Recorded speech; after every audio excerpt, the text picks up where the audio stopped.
Just tambah sikit saja lagi. Ada yang tanya kenapa isu dalaman parti dibawa ke media, ada yang tanya kenapa isu dalaman parti dibawa ke perhatian rakyat. Saya nak perjelaskan bahawa sebenarnya yang kami buat selama ini adalah secara dalaman. Kita tak bawa pun keluar. Tetapi yang menyerang kita ni secara terbuka, bawa macam-macam pergi ke media di luar sana.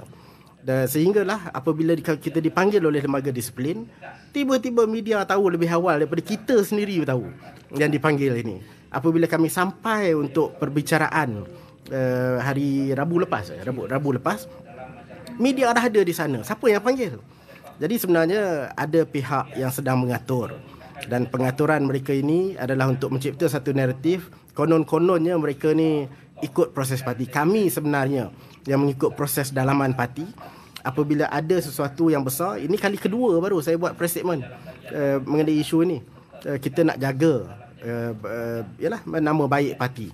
Tapi nampaknya di sebelah sana ada beberapa pihak yang cuba mengatur perkara sebaliknya, dan kita akan pastikan bahawa Bersatu ini boleh dikembalikan ke matlamat yang sebenar.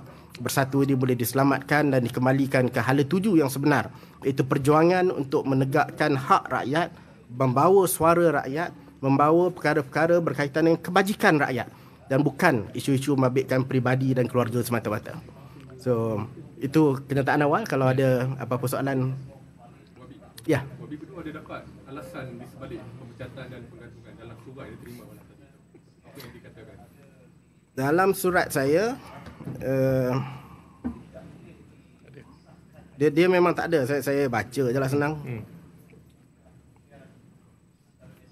Jadi dalam surat yang saya terima, dia tulis adalah dimaklumkan pihak lembaga disiplin telah bersidang pada 8 Oktober 2025 dan memutuskan bahawa Yang Berhormat Datuk dipecat hak-hak keahlian dalam parti di bawah pasal sekian-sekian berkot kasa mulai dari tarikh surat ini dikeluarkan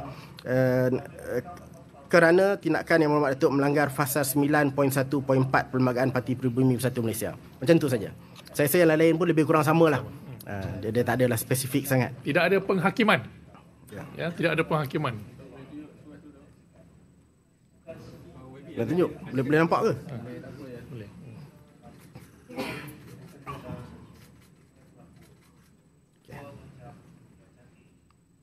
Okey. Dia kata kalau selepas tempoh raya nanti keputusannya tetap sama, so apa tindakan Wabi? Saya rasa kita lalui proses rayuan dululah. Janganlah preempt awal sangat. Kan buatnya jadi betul-betul kan?